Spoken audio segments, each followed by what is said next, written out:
Esselamualeyküm ve rahmetullah ve berekatuh. İsmim Necla Sür, Gaziantep Büyükşehir Belediyesi'nde eğitmen olarak çalışıyorum. Boykot ile ilgili bir soru sorulduğunda ilk olarak aklıma gelen Mekkeli müşriklerin yaptığı boykot. Yani aslında biz boykotu Müslümanlardan öğrenmedik, müşriklerden öğrendik. Fakat batıldan da gelse, haksa kabul edilebilir, yapılabilir. Bu düşünceyle biz boykot yapmaya başladık. Neden? Çünkü onlar Peygamberimiz sallallahu aleyhi ve sellem ve onunla birlikte olan müminleri haktan vazgeçirmek için yaptılar.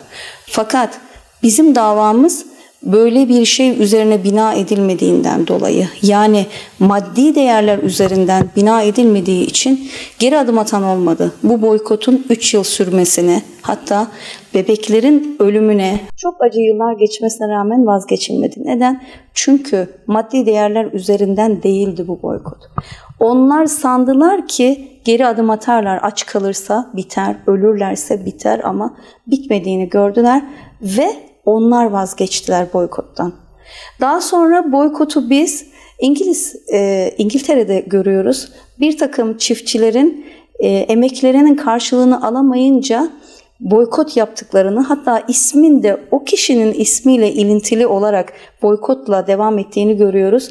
Orada da yine bir maddi hak arayışı var. Fakat bugün bizim boykotumuz böyle olmaması lazım. Böyle değil. Neden? Bugün biz gerçekten hakikatin peşinde olan insanlar olarak vicdanımızı sorgulayarak, imanımızdan da önce her insanda bulunan şey olan, olması gereken, vicdan bulunan demek.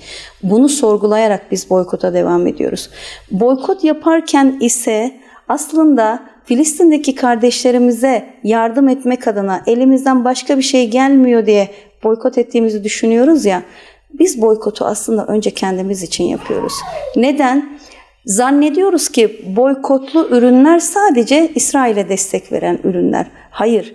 Bugün ülkemizde birçok yanlışa, aileyi bozan birçok kuruluşa yardım eden aynı mekan değil mi? Aynı yerler değil mi? Doğal olarak aslında Nurullah Genç, Allah ondan razı olsun, bir sözü vardır. Yardım etmek için uzattığınız el aslında kendi elinizdir. Biz şu anda aslında boykot ederken önce kendimize boykot ediyoruz. Kendimiz için faydalı olsun diye boykot ediyoruz. Doğal olarak kendi ülkemdeki çocukların ve gençlerin selametini korumak için boykot ediyorum. Ülkemde aile yapısının bozulmaması için boykot ediyorum. Müslüman ülkeler önce bunun için yapmaları lazım. Ama sonra elbette ki öldürülen çocukların ve bebeklerin haklarını korumak için benim elimden başka bir şey gelmiyor ki. Allah Resulü bize ne dedi?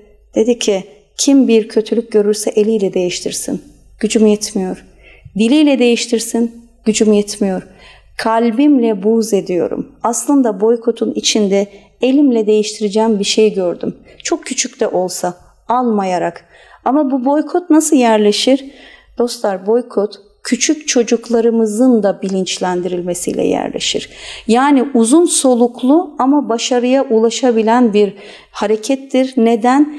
İlk boykotta onlar maddi boyuttan baktı ama aslı maneviydi, başarıya ulaşmadı. Fakat bugün bizim muhatabımızın derdi davası mülk, para, toprak edinmek, maneviyat kurmak değil. O yüzden biz inşallah başarıya ulaşabiliriz. Fakat bunu nasıl yaparsak başarıya ulaşabiliriz? 3 yaşında bir çocuğumuz da dün markette bir çocuğun davranışı o kadar hoşuma gitti ki küçücük paylaşayım. Çocuk ben bunu çok istiyorum dedi. Ve hakikaten orada bir problem çıkaracağından endişe ettik. Ama annesi kulağına usulca eğildi ve ama bu boykotmuş biliyor musun deyince olur o zaman dedi, başka bir şey alalım. Eğer bu 3 yaşındaki çocuğun gönlüne kadar girebildiysek biz bu boykot başarılı olacaktır demektir Allah'ın izniyle. Şunu da kısacık söyleyip sözümü bitireyim. Dostlar, o zaman devlet almasın diyoruz. Bakın o kadar boş bir iddia ki bu. O zaman şöyle de diyelim mi? Domuzu yaratmış Allah ama yenmesini yasaklamış. O zaman Allah yaratmasa mıydı? Böyle mi deseydik mesela? Hem yaratıyor hem yasaklıyor mu deseydik? Hayır. imtihandır. Yaratılır ve yasaklanır. Benim irademi ortaya koyar. Yahu benim çelik iradem neyle ortaya çıkacak? Ben bunu yapmazsam. O zaman içkinin yapılmasına müsaade ediyor Allah. Yapılmasına müsaade etmesin, biz de içmeyelim. Ben senin iradeni nerede göreceğim o zaman kardeşim? İşte aynen bunun gibi. Devlet almasın demek biraz işi buraya götürür. Ama bir şeyi, birini suçlamak, kendi suçunu görmeden muhatabını suçlamak ilk şeytanın işiydi. Dedi ki Allah'a, beni saptırmana karşılık dedi, ben senin doğru yoluna oturacağım. Bak şeytan böyle söylemiş. O yüzden bizler birilerine suç atarak kendimizi aklayamayız.